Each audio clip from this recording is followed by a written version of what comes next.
Kenangan saya terbaik dalam membela Allah dan Rasul. Saya ulang lagi, kenangan saya terbaik dalam membela Allah dan Rasul itu masalah faraid. Dulu mungkin banyak yang ingat lah ketika tahun berapa lupa saya, tapi ada seorang menteri dan pakar Islam menggulirkan isu hak waris itu sama, lelaki dan perempuan sama, alasannya karena perempuan sekarang kerja. Jadi gara-gara kesamaan gender kemudian mereka ingin bagi waris itu apa? Sama, lidzakari bisul hadil unsayain itu ditentang. Gerakan itu pernah menguat, termasuk yang bisa dengan tanda kutip bisa menghentikan gerakan itu termasuk itu saya. Yang punya pikiran gitu tak parani, tak tantang begini, saya bilang gini. Anda ngomong ini itu karena pinter apa karena tren? Tak tanya. Ya karena pinter. Saya ini kan orangnya keren, punya kepangkatan jos lah. Ya kepangkatan jos, kepangkatan dunia, mestinya cara pangeran bojos ora ya ora. Cara ukuran dunia itu jos lah. Tak tanya, saya itu Pak Ba, termasuk yang setuju gerakan kesamaan gender. Dulu kan lelaki perempuan itu beda sekali karena lelaki kerja perempuan tidak. Sekarang sama-sama kerja maka warisnya harus sama. Terus saya tanya gini, lalu penyebab warisan itu kerja apa lelaki? Dia jawab kerja. Dia nggak ngerti kalau ngadepin saya. Saya ini kan orang alim yang biasa belajar mantek. Dia ini roh nak aku ngalim. Sembrono ya jadi ini. Ketika tak tanya gini, lalu misalnya saya punya anak, yang anak saya putri itu direktur BUMN atau direktur bank atau direktur PT besar. Kemudian anak lelaki saya idiot, goblok. Warisannya dikasihkan siapa? Kalau kerja adalah alasan dapat warisan, berarti anak saya perempuan itu yang dapat warisan dong. Anak saya lelaki kan idiot, nggak kerja. Lalu warisan itu berdasar prestasi apa empati? Kalau berdasar prestasi malah Anda ini aneh. Sudah kerja direktur BUMN hanya karena dia kerja, dia dapat warisan. Karena Anda bilang asbabul irsi adalah kerja. Kalau saya bilang karena empati, saya juga gak fair. Yang kerja juga butuh modal gak saya warisi, tapi yang idiot tak warisi karena warisan berdasar empati. Lalu Anda milih mana? Bingung deh. Sampai dia ikrar, saya belum pernah mendapat perlawanan seperti ini. Karena Anda ngomong sama orang-orang goblok, kata saya. Terus saya bilang, saya ini ngaji Wahab, khatam berkali-kali. Anda mungkin baca kitab Wahab itu hanya terjemah. Maka menurut Islam, yang menjadi hak waris itu sebabnya zukurah wal unasah. Kelelakian menjadi dapat 2 bagian, keperempuanan menjadi 1 bagian. Dan itu Islam tidak mau urusan dengan prestasi maupun empati. Mujarrodul zukurah dan mujarrodul unusah. Sehingga dengan seperti ini tuh Islam nggak ribet. Coba kalau kamu pakai ilatul hukmi, pakai cara berpikir logika, malah ruwet. Karena tadi, kalau kesamaan gender itu karena perempuan kerja, lalu misalnya yang lelaki idiot misalnya atau pengangguran, warisan kamu kasihkan siapa? Kalau kerja itu menjadi alasan hukum, kamu kasihkan yang perempuan kan? Aneh nggak? Yang sudah kerja malah kamu kasih warisan yang nganggur? Enggak. Berarti berdasar prestasi atau berdasar empati. Kalau kamu dapat warisan, idiot dulu dong. Idiot dulu, goblok dulu, kecelakaan dulu, baru dapat warisan karena dapat empati. Yang sudah PNS nggak perlu dapat warisan karena sudah juga ruwet. Fakih seperti ini ruwet nggak? Ruwet. Nah, kata Imam Haromen gurunya Ghazali, agama itu kadang dinuna dinul ajais. Kita ikut yang lugu saja. Allah bilang lelaki dapat 2 bagian dari perempuan, ya lelaki ya yang punya alat kelamin, penis. Perempuan yang punya farji, ya sudah gitu aja, gak usah ruwet-ruwet. Kenapa begitu? Ya sudah seperti itu. Nanti lama-lama gini kalau diterusin. Ada seorang dokter fikih perempuan. Dia menguasai fikih sholat. Ruhin lanang tapi gak menguasai fikih sholat. Rohnya mau pesolatan misalnya.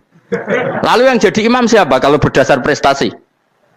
Perempuan dong, karena dia doktoral fikih sholat. Dia menguasai aneh-anehnya sholat. Goro ibu masaili sholat dia menguasai.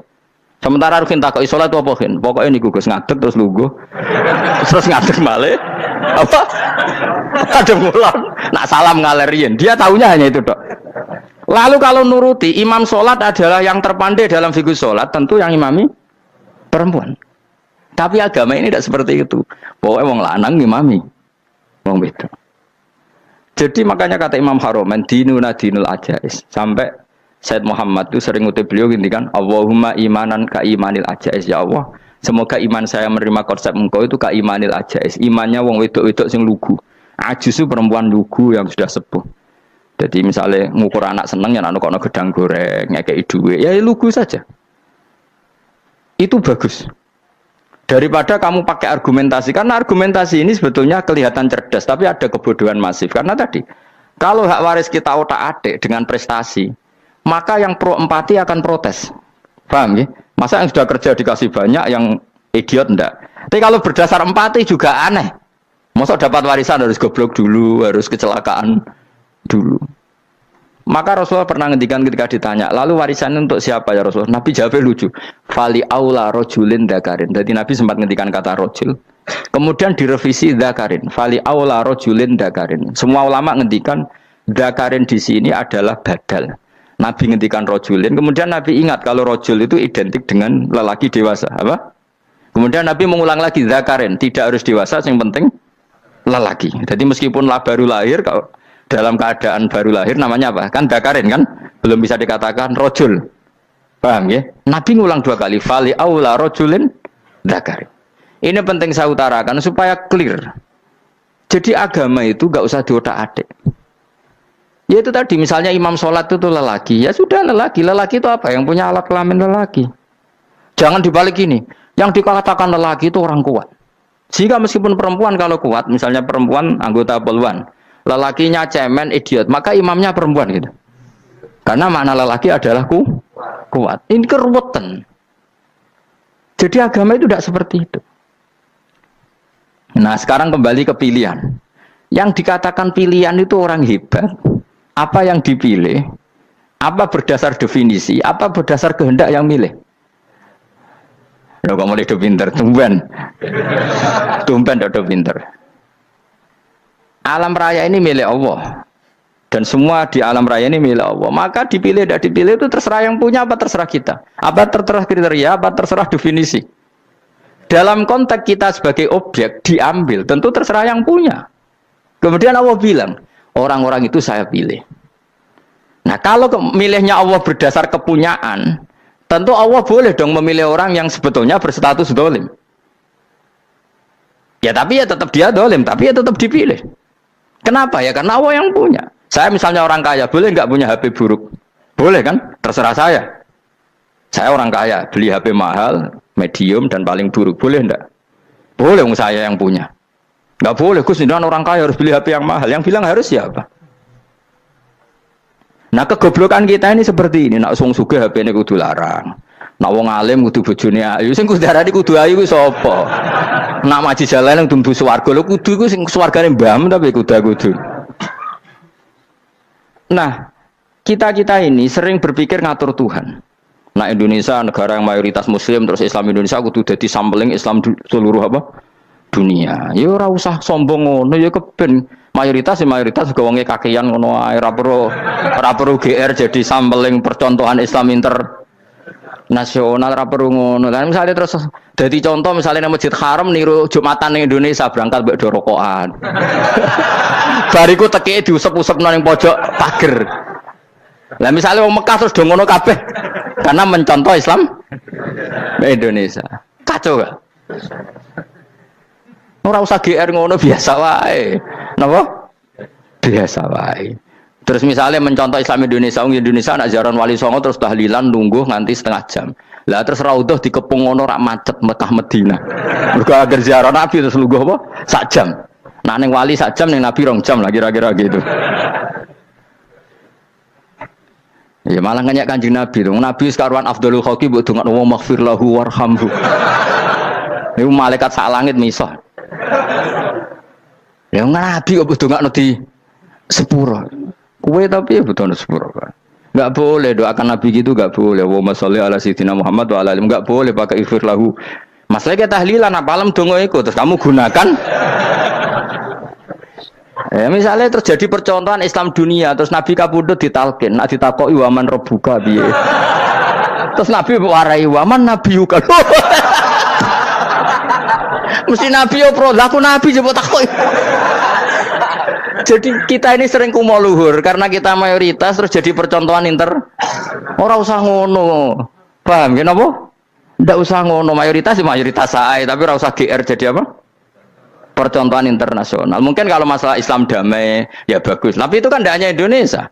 Di mana-mana yang Islam damai juga banyak. Dan yang tukaran juga banyak. Toh yang tukaran nggak pernah maklumatkan diri ini percontohan janda. Ya biasa saja. Saya ulang lagi ya. Maka menurut saya nggak akan benar pendapat Khawarij atau pendapat Islam yang keras bahwa orang dosa besar itu keluar dari Islam. Karena ketika Allah mengatakan, kemudian aku pilihkan kitab ini, tak kasihkan orang-orang yang saya pilih. Itu diantara yang pertama adalah meskipun mereka sebagian tetap zalim. Artinya tetap zalim itu tidak menjadi dia keluar dari status Islam. Paham ya? Sekarang saya tanya, yang dikatakan warga Indonesia itu siapa? Ya siapapun yang bergeografis di Indonesia, lahir sebagai akte Indonesia, ya orang Indonesia. Kemudian ada yang penjahat, ada yang maling, kita penjara. Apa dia keluar dari kebangsaan Indonesia? Enggak kan? Sama ketika orang Islam menjadi zina dan fase koruptor, keluar dari Islam enggak? Enggak. Karena Allah tetap bilang faminhum. Apa? Faminhum. Jelas ya? Wes kayak ngarah Khawarij. Kenapa? Kalau Khawarij cara berpikir itu ekstrim. Setiap dosa besar itu mengeluarkan orang dari status Islam. Oh, itu bahaya sekali. Karena nanti kalau itu iya, kita akan kehilangan banyak orang nopo Islam. Makanya Nabi nanti ngendikan, saya berharap yang nanti masuk surga dari umatku itu separuh, 2/3. Itu kata ulama-ulama. Kalau kita pakai mazhab Khawarij, orang Islam itu tidak sampai 1/3. Karena banyak yang keluar dari Islam. Duwe keris gak Islam, duwe akeh ra Islam, nglakoni jimat gak Islam, nyekel patok gak Islam, dosa gede gak Islam, korupsi gak Islam. Terlalu banyak yang kita usir dari Islam. Lalu kita ngusir atas nama apa? Coba. Kalau atas nama Tuhan, kamu tidak Tuhan. Atas nama wakil Tuhan, Tuhan tidak pernah mewakilkan ke Anda. Orang-orang mandate. Yang kita tahu dari Quran ya ayat ini, tsumma awrasnal kitabal ladzina astafaina min ibadina. Kemudian kitab ini tak kasihkan orang-orang yang saya pilih. Dan orang yang saya pilih itu faminhum zalimul li nafsi. Dan sebagian dari itu adalah orang dolim. Dan itu jelas bagian dari itu. Artinya keluar apa masuk? Keluar apa masuk? Masuk. Meskipun ya yang dolim tetap berstatus dolim. Kayak warga Indonesia, ini semua warga Indonesia. Paham ya? Yang maling ya tetap warga Indonesia. Meskipun ya tetap maling. Jelas ya? Betul nanti. Makanya ahli sunnah itu pendapatnya falam nukafir mu'minan bil wisri. Kita tidak akan mengkafirkan orang mukmin hanya karena melakukan dosa. Kenapa ya? Karena Allah bilang faminhum setengah sangking itu masuk bagian. Dan itu luar biasanya Allah disebut istofaina. Tetap orang-orang pilihan. Maka ini penting saya utarakan supaya kita ini tidak sok-sokan ya. Terus yang zalimul li nafsi pun potensi dimaafkan sama Allah. Asal dia tobat, dan tobat itu sama Allah nggak ada batasnya. Malam yuhur kiri sampai apa? Nafas apa? Terakhir. Dan kadang orang itu sebetulnya nggak niat tobat, cuma ada perilaku tertentu sehingga dadian Allah itu simpati. Itu juga banyak yang diterima tobatnya Allah. Makanya kata ulama-ulama itu, istighfar itu tidak syarat diampuni. Yang menjadi orang terampuni itu kehendak Allah. Istighfar itu bagian kecil dari syarat-syarat itu. Bisa saja orang tanpa istighfar tapi diampuni Allah. Misalnya Allah dawuh wa yaghfiru ma duna dzalika liman yasha. Itu bukan liman yastaghfir tapi liman yasha. Contoh masyhur kan, kamu pernah dengarkan ada orang nakal itu, mumisah itu ya kira-kira lonte atau apalah. Dia datang pulang ketika melihat anjing ngeleti pasir, dia berpikir ini kehausan kayak saya. Kemudian dia turun ke sungai memberi minum anjing itu, kemudian Allah memaafkan dia karena itu. Pas itu di semua hadis riwayatnya dia tidak pernah istighfar. Terlalu punya perilaku yang menjadikan dia diampun. Banyak enggak seperti itu? Banyak, makanya wa yaghfiru ma duna dzalika liman yasha. Mayasa itu ya yang digedaki Allah. Bisa saja kalian ini sering istighfar tapi enggak dimaafkan Allah. Tapi delala punya satu perilaku yang cara Allah itu penting, kemudian dimaafkan. Kayak Saharatu Fir'aun, itu dia tidak pernah istighfar, tukang sihir Fir'aun. Dia diampuni Allah, dikasih iman tuh gara-gara jadi wong Jogja. Terus ngono tok. Jadi pas mau duel adu sihir. Iku dalah dekne mendingan ya. Qalu ya Musa imma antulqiya wa imma annakuna nahnul mulkin. Monggo jenengan riyen napa kula riyen. Dadi gara-gara dekne didikan Jogja niku. Lah wong ape duel, mestinya tarung itu semakin cepat mengambil kesempatan kan semakin menang. Ini sudah jelas tarung. Ngapunten jenengan riyen napa. Lha iku pangeran itu terus simpati. Wong kok sopane ngono apa? Akhirnya Allah memberi iman gara-gara apa? Imma antul kia wa imma an nakuna nahnul mulkin. Monggo jenengan riyen. Lah Musa juga Allah juga gak terima kalau nabinya kalah sopan. Sehingga Allah memerintahkan Musa adalah sopan. Mboten jenengan mawon. Jadi Nabi Musa qala bal alqu. Jadi Nabi Musa enggak jenengan riyen mawon. Jadi coba itu kan unik. Dia tidak ingin diampuni Allah, tapi adalah dia sebenarnya satu perilaku yang menjadikan Allah itu simpati, yaitu kesopanan dia dengan Nabi Musa. Imma antulkiya wa imma annakuna nahnul. Nabi Musa juga bilang qala bal alqu go jenengan riyen mawon. Akhirnya sakar nggih nak ngoten. Makanya Firaun tuh mangkelnya bukan main. Ketika pertunjukan itu akhirnya kan Saharatu Firaun kan kalah. Setelah kalah langsung iman. Maka kata Firaun, ini jelas Musa itu guru kamu. Cuma pura-pura saja kamu pro saya. Lah buktinya apa? Jare buktinya tadi monggo-monggonan gitu. Makanya Firaun bilang innahu lakabirukumul ladzi 'allamakumus sihr. Wah, iku mesti Musa iku gurumu. Padahal dia gak kenal sama sekali. Cuma gara-gara monggo-monggonan tadi itu akhirnya terus pikirannya Firaun. Wah, mesti wis kenal suwi mau gayane tok. Mergo gara-gara monggo jenengan riyen. Mboten monggo jenengan. Jadi makanya sampean jangan putus asa. Makanya keliru sekali kalau kita bilang diampuni Allah nunggu istighfar. Enggak. Tentu istighfar penting, kita sepakat. Istighfar itu penting, kita sepakat. Tapi itu tidak satu cara-caranya Allah untuk orang bisa diampuni. Nabi misalnya ngendikan ana wa kafilul yatim kahateni fil jannah. Coba. Orang sering istighfar sama kafilul yatim, kira-kira surganya cepat mana? Cepat kafilul yatim meskipun enggak istighfar. Kalau istighfar terus tapi medit ra karuan. Tak jamin pun rokok alamatnya medit jelas nen rokok aku roh. Terus jelas. Al-bakhilu qaribun minan nar, jelas alamatnya deket-deket situ lah, paham ya? Wis jelas as-sakhi qaribun minallah, qaribun minan nas, baidun minan nar. Nah al-bakhil baidun minallah, baidun minal jannah, qaribun minan nar. Jadi wong medit itu ya deket-deket situ alamatnya sudah jelas deket-deket dengan neraka. Ana wa kafilul yatim kahateni fil. Berapa? Apa semua yang dimaafkan Allah Nabi nyebut syaratnya istighfar? Kebanyakan malah enggak. Orang alim misalnya. Makanya orang alim kalau jarang istighfar kamu enggak usah iri. Orang alim tuh mulang tok. Itu langit bumi mintakan ampun. Wa innal alima la astaghfiru lahu man fis samawati wa man fil ard hatta al khitan fil bahr. Orang alim itu otomatis dimintakan maaf oleh langit dan bumi sampai iwak ning laut. Mulane jendur aku sebab jarang istighfar. Aku sing istighfar is akeh sembrono. Langit bumi no. Mulane kula nu jarang istighfar bukan karena saya sombong, memanfaatkan istighfar mereka, no. Dan saya yakin itu lebih mandi timbang istighfar saya. Ngon koman fi samawati nglebokno Jibril, Mikail. Orang-orang keren no, makhluk-makhluk no, keren. Saya baru cari hadis yang wa innal muta'allim sing ijek belajar tapi belum ketemu.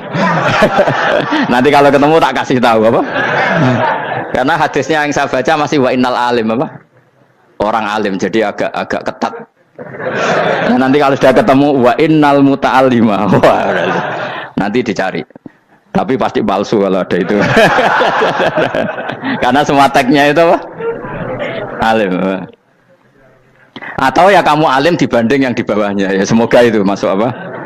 Jadi dibanding orang Papua kan harus alim. Saya ulang lagi, ini penting sekali. Jadi latihlah jangan punya gerakan takfiri orang lain dianggap kafir, orang lain dianggap kafir, karena Allah tidak pernah mengusir hambanya.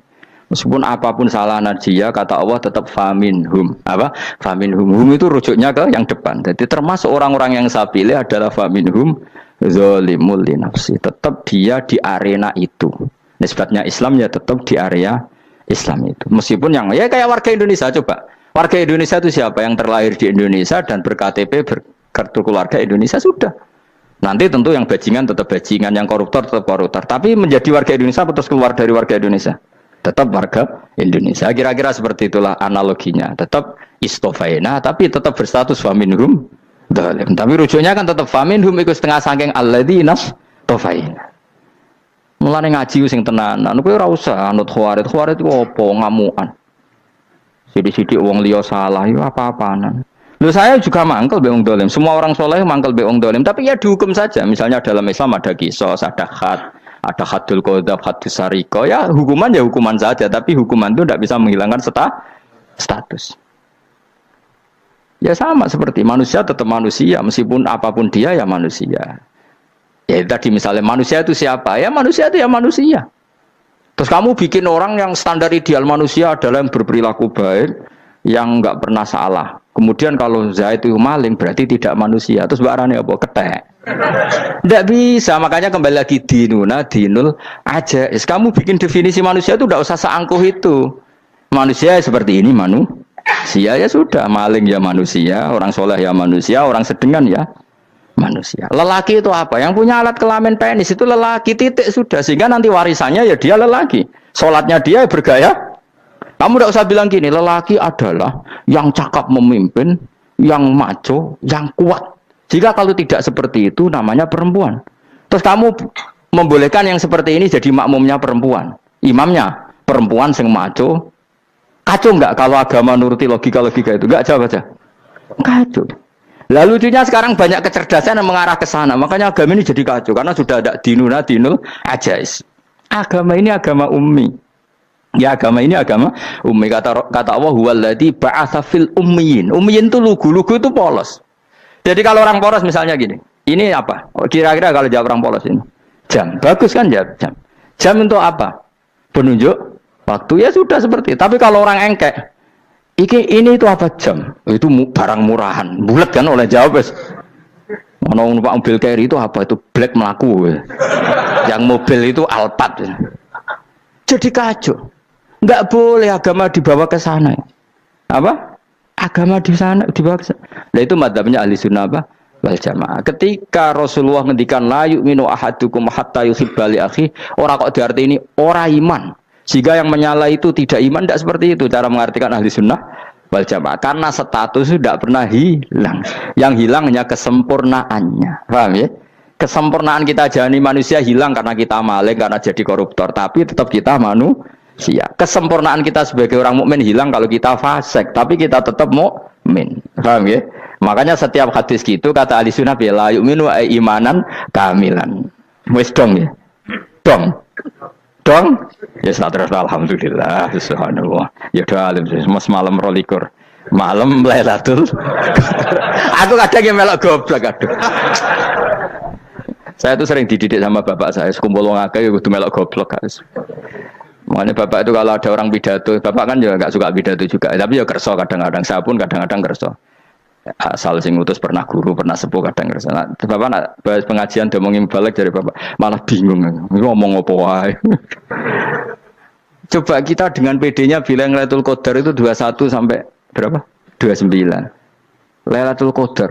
Warna itu malam Lailatul Qadar. Lalu Lailatul Qadar keren tuh karena apa coba? Karena nuzulul Quran. Lalu nuzulul Quran tanggal 17. Lalu Lailatul Qadar tanggal berapa? Oh, ada nih. Alhamdulillah. Tapi ini jangan jadi keiskalan yang masif itu sudah difitnah itu. Coro Gus Bak, ya coro Gus Bak, coro Quran ngawur gitu. Sembrono. Memang aku tidak pendapat tentang Quran, dan ayatnya seperti itu. Maka yang benar, Lailatul Qadar itu kata ulama-ulama dulu, orang yang beramal soleh, ya itu sudah anggap saja dapat Lailatul Qadar. Ora usah ndelok esuk-esuk ndelok srengenge blerengen ta ora. Nek ora blerengen berarti untuk Lailatul Qadar. Jan mendung kan blereng piye. Terus bengi angite sayup-sayup. Anggere dini hari ya sayup-sayup blok-blok aneh-aneh wae. Lah nek pikir sego ora, berarti wong laut gak tarah untuk Lailatul Qadar. Mergo segoro kitu langine bianter. Lah nek ning Dieng ya mesti sayup. Mau angin tok gunung wis kesel dadi ora sayup-sayup. Gawe ukuran ojo ngono, gawe ukuran ngono rak wong Dieng luwih ngrasa entuk Lailatul Qadar timbang wong Segoro Kidul. Segoro Kidul angine apa? Buanter. Padahal alamate piye? Sayup-sayup. Mana-mana. Maksudnya alamat ngono iku ora ngono, maksudnya ayat iku Kanjeng Nabi mbadhawuh ngono, maksudnya ora ngono. Wes dong ya. Ayo Lailatul Qadar tanggal aku seneng wong bodho. Kowe enak urip wis happy no? Happy. Ya saya ulang lagi ya. Jadi kejati dirian itu tidak bisa hilang dengan standar keidealan. Yang hilang itu standar apa? idealan. Misalnya kita maling, ya eman lah sebagai orang mukmin kok maling. Warga Indonesia kok kriminal tuh eman, tapi dia tetap orang Indonesia. Orang Islam tetap Islam meskipun dia fasik. Sebab itu Allah ngendikan faminhum zalimul linafsi. Sebagian dari orang yang saya pilih dia adalah orang dolim. Ya dolim saja. Kamu jangan kamu katakan kafir. Ya dolim saja. Dolim kira-kira maknanya kurang ajar, kacau, kriminal. Tapi kan tetap dia orang Indonesia. Paham ya? Ya tetap dia orang Islam. Tapi Islam yang dolim. Ya seperti saya sering cerita. Saya pernah ketemu orang alim melaku di Tuban. Iku pilih tanggamu. Wong Islam kok doku. Wong Islam kok doku umat Islam kok do mabuk. Ya tentu oknum ya. Tapi jadi orang alim tadi, itu orang umat Islam. Islam sing kumat. Jadi orang Islam itu hanya dua, umat Islam sama Islam yang kumat. Jadi kalau pas fasik ya Islam kumat. Kalau pas waras umat Islam. Ya sudah itu bolak-balik. Ya, jadi umat Islam. Jadi kalau di Jogja atau di Jakarta ada orang mabuk, itu berarti Islam sang kumat. Kalau pas ngaji, umat Islam. Tapi kadang orang yang sama, ya kadang umat Islam, kadang Islam yang kumat. Ya sudah seperti itu. Dan nanti pas diambil Allah, ya tetap statusnya dua tadi. Umat Islam dan Islam yang kumat. Jadi jelas ya. Jadi jelas sekali makanya orang Khawarij itu kata Rasulullah syarrul khalqi wal khaliqa, ela-ela makhluk itu orang Khawarij karena dia menghilangkan status kejati dirian. Itu bahaya bagi kelangsungan negara maupun agama. Jadi misalnya kalau orang nyuwun sewu, misalnya ada orang kriminal di Indonesia terus dianggap gak warga Indonesia, terus mau dibuang kemana? Coba sama kalau semua orang Islam yang salah dianggap kafir, terus lalu mau kamu buang kemana? Padahal dengan kamu katakan kafir, artinya dia sudah tidak wajib sholat. Orang kafir tidak wajib sholat, tidak wajib puasa. Apa tidak lebih ngeri? Karena dia tidak berkewajiban melakukan ibadah-ibadah Islam. Berarti Anda lebih ridho dunia ini rusak. Jadi misalnya Zaid karena megang patok kuburan atau melakukan dosa besar, kamu katakan kafir. Setelah kafir dia wajib sholat tidak? Tidak kan? Wajib puasa tidak? Berarti kan malah jura-juran. Karena mendorong orang keluar dari ring permainan kesalehan. Tapi kalau kita katakan Islam, kemudian kita bina. Kan ini jadinya aset. Dengan kamu katakan Islam artinya menjadi aset kan? Bandingkan kalau kamu katakan keluar. Paham ya? Makanya Nabi ngendikan umatku itu apa? Khawarij. Karena ini bahaya. Bahaya. Negara juga gitu. Andai kan kita berpikir ekstrim, yang melanggar negara tidak warga Indonesia. Yang demo tidak warga Indonesia, sing beda pendapat dengan pemerintah gak warga Indonesia, negara ini habis. Kehilangan 50% warga Indonesia. Ya biasa saja, yang salah ya salah, tapi tetap warga Indonesia. Kalau secara aturan hukum harus dihukum ya dihukum, asal objektif, asal adil. Kayak misalnya santri saya, yang santrinya Gus Bak itu siapa? Ya pokoknya sing ngaji. Kamu gak usah pakai definisi ideal, sing ngaji, sing paham, sing ora ngantuk, sing pinter. Yo ngiyai dul kok. Mana. Jadi nek sing bener piye? Sing santri Gus Bak piye? Ya sing ngaji. Lah sing piye? Ya pokoke anggere sing teko ngowah-ngowah ya melok mlebu. Ora paham yo ngaji, paham yo ngaji. Wong didelok kolange itu pokoke anggere sing teko ngono. Malaikat ora niteni sitok-sitok itu paham to ora iki. Oh malaikat itu ono sing drengki disalahno pangeran, kita jamin. Tapi bukan malaikat elit sing didrengki, ora malaikat elit, malaikat awam napa? Masyhur itu kan. Innalillahi ta'ala malaikatan sayakhina fil ardi yabtahuna khilaqal dzikr. Terus Allah punya sekian malaikat yang tukang mencari-cari tempat dzikir. Khilaqul dzikri itu tempat-tempat halal haram, tempat-tempat ngaji. Kalau orang toreko ya tempat wiridan oleh maknanya. Tapi kalau orang fikih maknanya tempat diajarkannya halal dan haram. Terus setelah ketemu orang ngaji terus kata para malaikat sing apian, halumu ila buhyatikum. Ini tempat kamu, ini orang ngaji. Kemudian ada malaikat yang agak hasud, tapi entah gimana hasudnya. Pokoknya bilang gini, itu ada orang yang datang ke situ tidak niat ngaji, nyari temannya. Kebetulan temannya itu ngaji. Maka ya Allah itu jangan masukkan kategori yang ngaji, karena dia nyari situ nyari temannya. Kebetulan temannya itu ngaji. Tapi apa kata Allah? Hum alqaumu la yasqa bihim jalisuhum. Wes ngono lah, asal melok gabung tak sepuro kata Allah.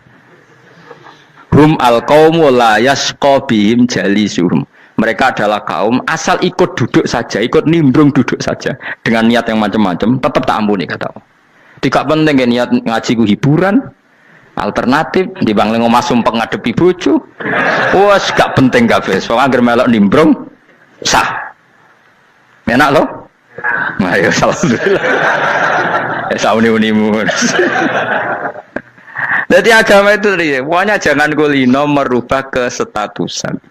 Makanya itu hebatnya ahli sunnah nopo wal jamaah. Setiap ada hadis la iman liman la ahdalah. Tidak ada iman bagi orang yang nggak nepati janji. Semua ahli sunnah nafsiri gimana? Tidak ada iman sempurna. Tapi dia tetap mukmin. Cuma tidak sempurna. Tidak dihilangkan status mukminnya. Masa orang Indonesia kalau maling nggak orang Indonesia? Lo kamu buat kemana dia?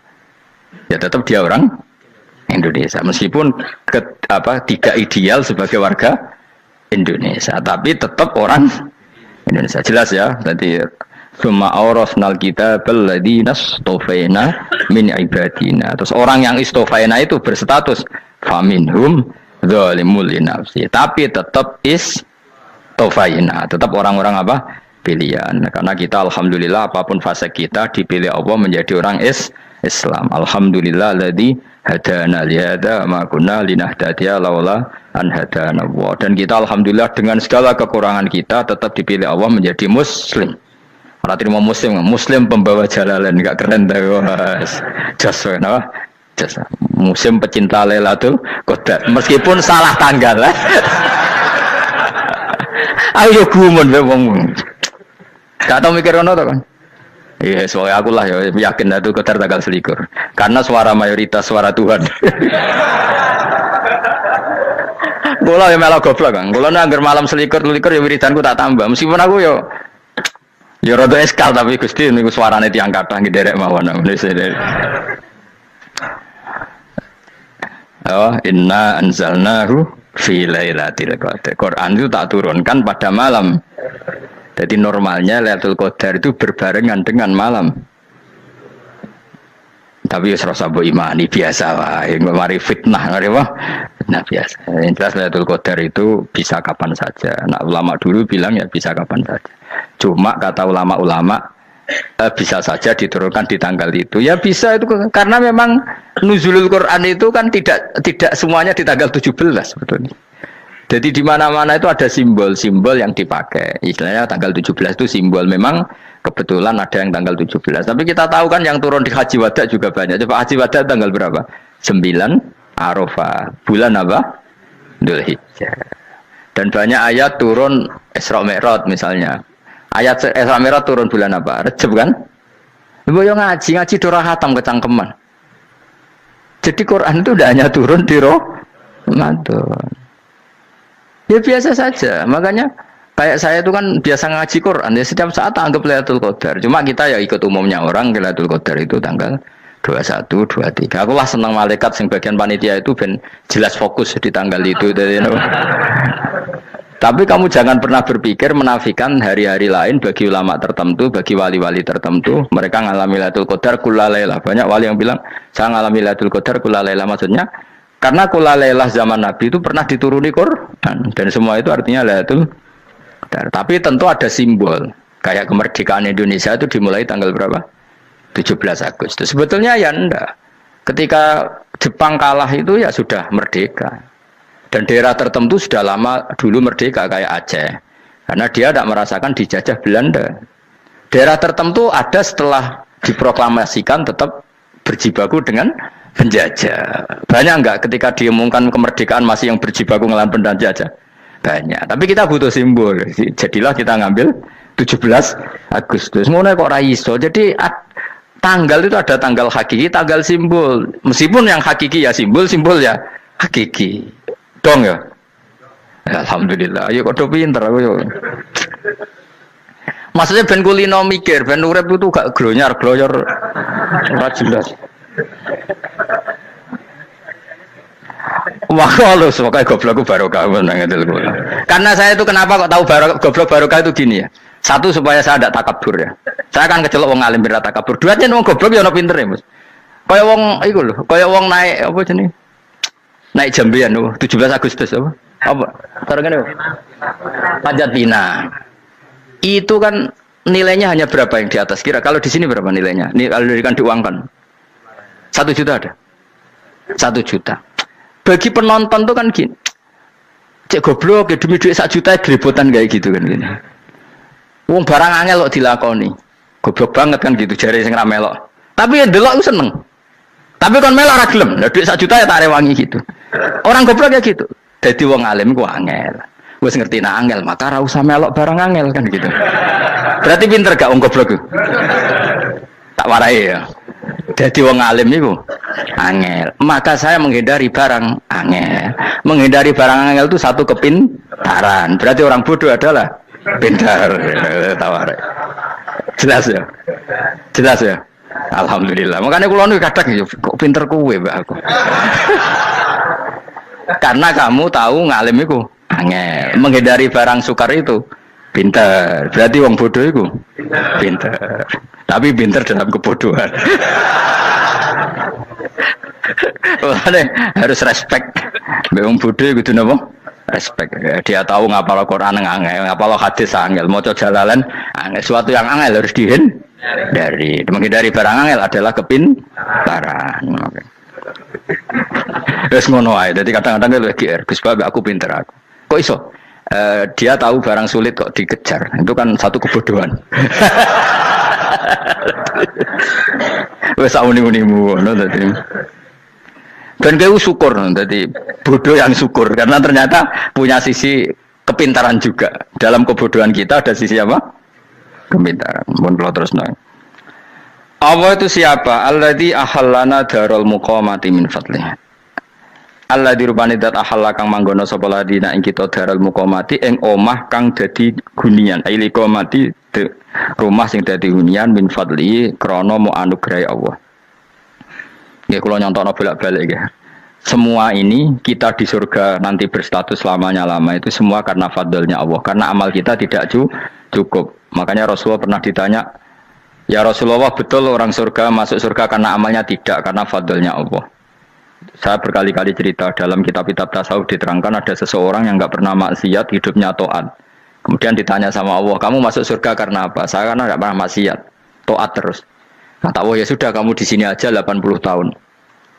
Ya kamu gak apa-apa di surga sini berapa 80 tahun. Si Abid tadi, ahli ibadah tadi protes. Katanya surga itu selamanya lama. Iya kata kamu kan karena amal kamu. Amal kamu di dunia kan hanya 80 tahun. Umur kamu kan hanya 80 tahun. Ya berarti surga kamu 80 tahun dong. Karena kamu menganggap surga karena amal kamu. Fair kan? Amal 80 tahun surganya. Tapi kata jenengan surga itu selamanya lama. Sing selamanya lama itu fadolku itu gak ada habisnya.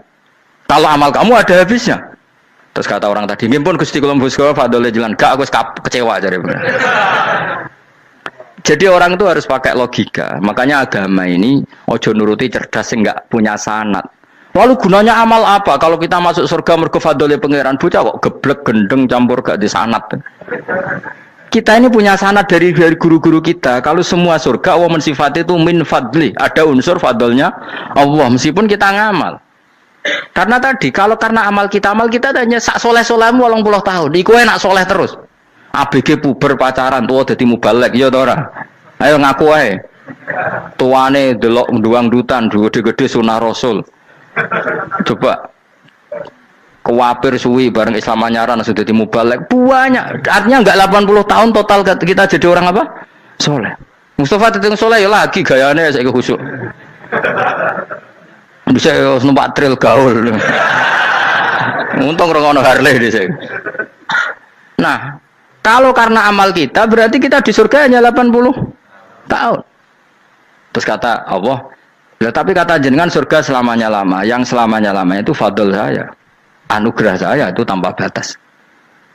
Makanya kita tetap yakin kita seperti ini nanti di surga itu kabeh fadlih Allah. Seperti nas di sini apa alladzi ahallana darul muqamati min fadli. Bukan karena amal tapi apa min fadli. Bahwa amal kita itu ikut dipertimbangkan iya, tapi ya termasuk yang dipertimbangkan, bukan segala-galanya. Yang paling menjadi abadi di surga adalah fadlih Allah, karena fadl dan rahmatnya Allah itu yang tidak terbatas.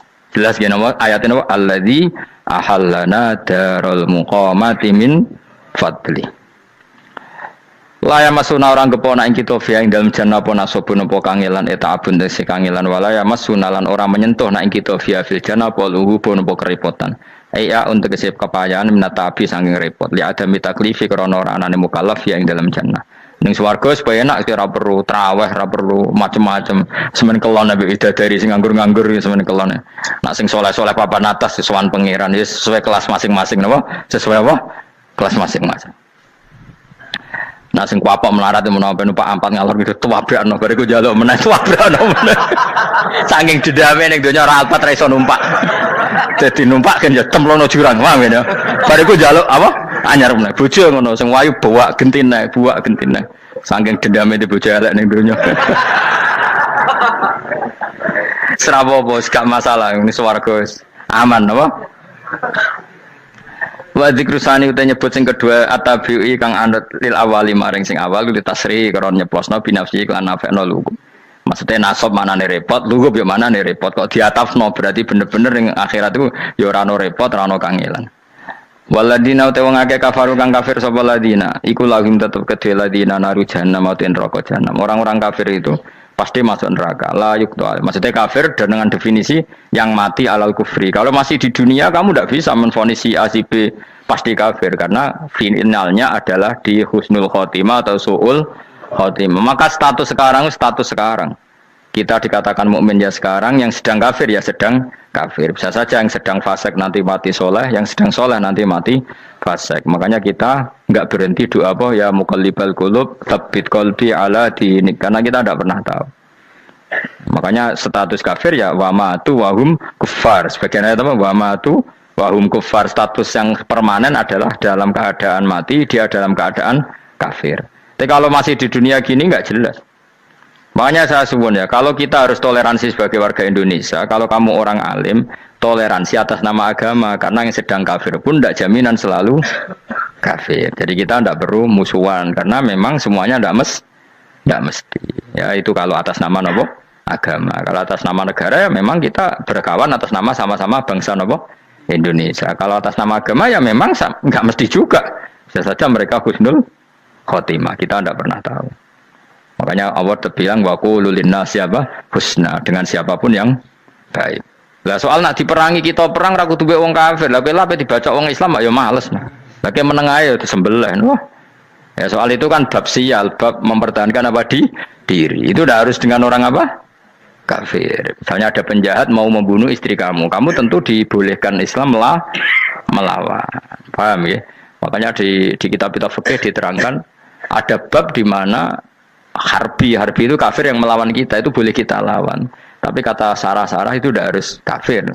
Dalam konteks apa? Kita mau digarong orang atau istri kamu mau diperkosa orang, ya kamu wajib melakukan perlawanan. Jadi tidak adifa anil dzali apa adifa anin nafsi. Makanya Nabi mengatakan mangkutila duna mali bahwa syahid.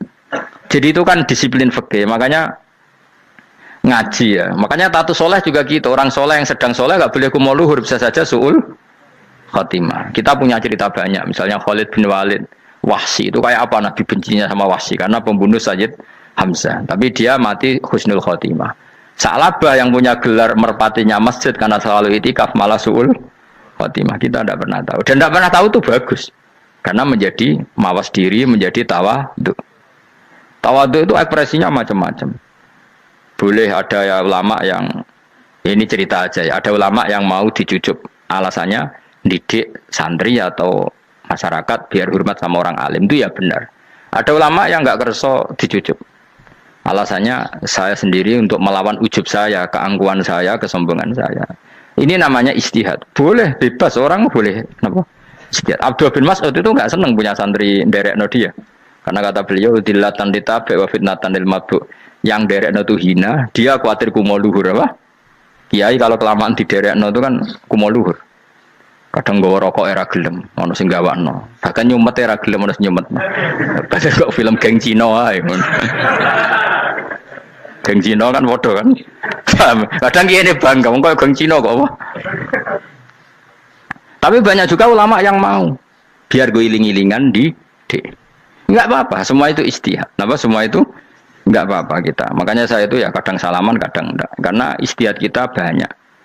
Uwais Al-Qarni itu nggak mau salaman, bukan karena dia menolak salaman, dia takut kalau ada tradisi begitu orang dicucup-cucup terus sombong, itu juga bahaya bagi yang dicucup. Tapi ya salaman tetap sunat. Kita tetap yakin salaman itu sunat karena mendidik anak atau masyarakat hormat sama orang alim. Tapi kalau itu terlalu masif, nanti orang yang abal-abal menjadi keangkuhan. Delok wong sakmenake nyucup aku kabeh, keren gak? Keren apa nih? Soalnya jangan ditakdir pun rokok aneh-aneh. Enggak ada yang keren di dunia. Yang keren adalah makanya Salman Al Farisi ketika dia sukses menaklukkan Persia. Itu mau syukuran kata Salman Al Farisi, enggak Jong, kalau saya nanti masuk surga saya mau syukuran, tak undang namanya. Kau juga punya rencana syukuran di surga, nanti tak undang sama.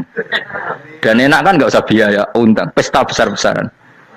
Biar nak seneng dugem-dugem nih, kono rano maksiat, sekono go babonmu, widadarimu go.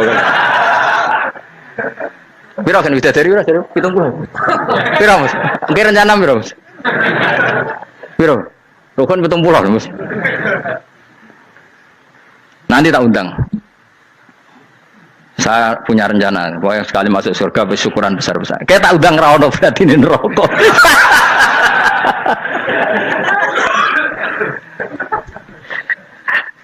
Tapi nek ngundang aku ra ono beda kelas sembrono.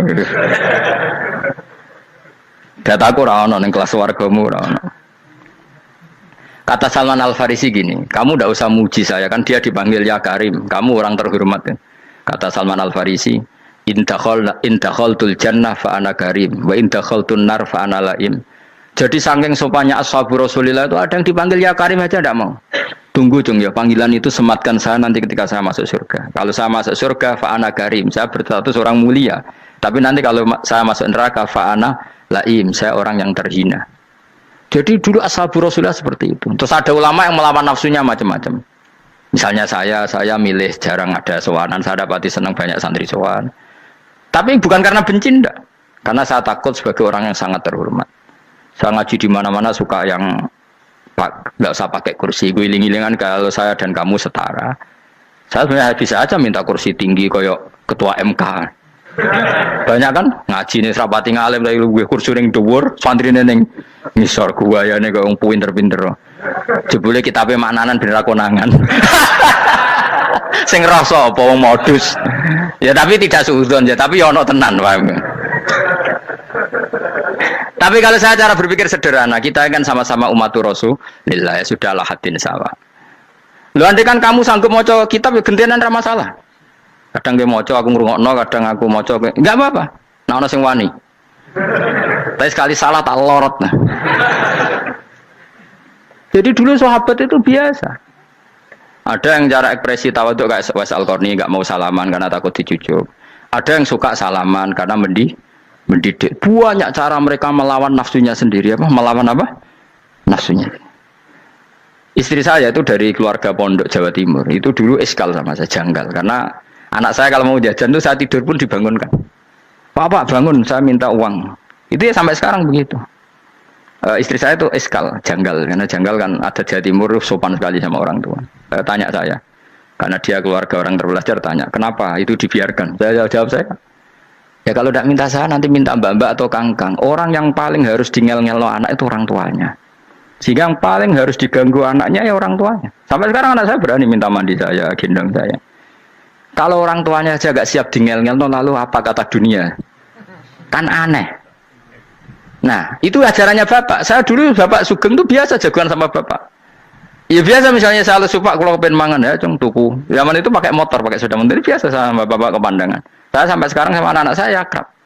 Karena pikirannya orang tua saya dulu ajarannya yang paling berhak dingel-ngelo anak ya orang tua. Ini kan gak fair. Kita sebagai orang tuanya digugah gak terima, kon ngedusi gak terima, kon nyawi gak terima, orang lain disentak suruh nyawi. Dan orang lain itu pembantu hanya karena kamu gaji. Kamu gaji seberapa? Hubungan anak dengan pembantu itu kan karena uang. Kamu ingin berbasis hubungan hanya karena itu goblok sekali. Hanya istri saya nerima. Jadi ini bukan berarti saya bikin konsep begitu ya. Ini cerita saja. Banyak guru-guru kita termasuk orang tua saya kalau ngajarkan gitu. Tapi ya tentu ada orang yang ngajarkan anak oleh gugah wong tuane pas turu.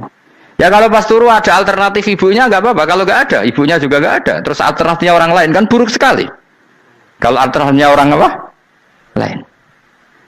Tapi orang tua kita kadang kesuwen oleh didik adab berlebihan sampai anti ilmu. Ya itu tadi didik adab tapi anti Ojo gugah wong tuamu, wong turu digugah. Akhirnya nyun sewu minta tonggo, pernah bulik bude yang kadang nyun sewu mereka sendiri susah kan, nggak punya uang kan terjadi kacau. Demi adab tapi menghilangkan ilmu. Tidak boleh, nomor satu itu ilmu baru adab. Coba orang paling berat ngel-ngelo anak harusnya siapa coba? Orang tua. Jadi mestinya pas ke turut juga ya santai wae, ini sudah tepat. Nah kecuali ngelama, artinya ngelama itu sudah jajan minta lagi lah itu kan ada ukurannya, tentu ada apa? Ukurannya. Tapi kalau fi awali marroh jajan hari pertama di hari itu memang jajan pertama kan nggak dolim. Kecuali minta yang ketiga keempat lah itu baru mungkin salah. Akhirnya istri saya nerima konsep ala saya ya sekarang ya menerima. Sampai sekarang saya biasa misalnya habis ngajar dari Sarang atau ngajar dari Kudus baru datang anak saya rewel minta jalan-jalan ya saya turutin. Karena menurut saya yang paling harus kangelan demi anak adalah orang tuanya, bukan orang lain. Padahal saya punya santri loh. Kalau mau keren-kerenan saya punya semuanya. Tapi itu kan gak hukumnya Allah. Keren itu kan hukumnya manusia. Di santri terus dia ini berak ngongkon itu kan hukumnya manusia. Hukumnya Allah ya gak ada. Hukumnya Allah ya wong tua, anak-anak wong tua. Hukum liane gaweane manusia. Yang penting ku anfusakum wa ahlikum. Nah, ora ono santri kaum barang ora ono. Gaya-gayanane mubalek ini umat saya terus dihitungi. Ku apa-apaanan. Enggak ada dalam Quran, yang ada ya ku anfusakum wa ahlikum nar. Jadi yang penting hubungan orang tua anak. Nah, baru orang lain itu wa ila adin akhahum huda. Ya itu yang kedua ketiga. Tapi ilmu ini sudah banyak yang hilang, makanya banyak mubalek ngamuk anak. Bocah rasopan, aku nang jopo ning tinti wong wedi aku. Anakku dhewe rasopan. Lah bapak dhewe rasopan ya. Karena mendahulukan orang lain ngalahkan anak. Tapi ketika anaknya rasopan dekne gremeng apa? Memangnya dia sopan cara hukumnya Allah dan Rasul. Ketika mendahulukan orang lain itu dalam status hukum Allah dan Rasul dia sudah tidak sopan. Ada dosen ngajar mahasiswanya dengan segala artikulasi terbaik, kemampuan bareng rangno anaknya sampai rasa-rasen. Ya gitulah baca sendiri di buku. Ya gitu. Karena di kampus dapat gaji, nabi anaknya rantuk gaji. Banyak orang mulang marpe wong akeh iso tenanan, mulang anaknya ra tenanan. Mereka nak mulang wong akeh diapresiasi, nak mulang anaknya kadang tinggal dolanan kadang. Nah, itu tidak benar, tidak seperti itu Islam mengajarkan. Islam mengajarkan nomor satu ku anfusakum wa ahlikum, jaga diri kamu dan keluarga kamu. Makanya Rasulullah itu ngajari sholat Hasan Husain diajarin sendiri cucunya, diajak ke masjid diajarin. Meskipun jadi hanya sebagai seorang anak, numpain Nabi ya dibiarkan, tapi diajari kebaikan diajarin sendiri. Sampai Said Hasan umur 8 tahun sudah menjadi rawi hadis karena memang diajari sendiri oleh siapa Rasulullah. Kayak apa? Kalau sekarang enggak kiai cilik anak di pasrano candalem terus enggak mau tahu. Juga sidik itu pasrano pembantu. Barang anaknya akhlaknya kayak pembantu ngamuk. Memangnya yang bikin itu siapa? Yang memulai siapa? Nah, hukum-hukum begini itu harus kita mulai tegakkan. Ya kayak dipanggil ya Karim. Kita termuliakan tuh sampai berapa? Banyak kan dulu orang mobil aja dibukakan, dia boleh kecekel KPK. Pas mulia, masya Allah, buka mobil ya tahu, ngerti-ngerti cekel KPK. Kayak sama. Neng dionya disusul-susul sebenarnya rokok kan rugi bener.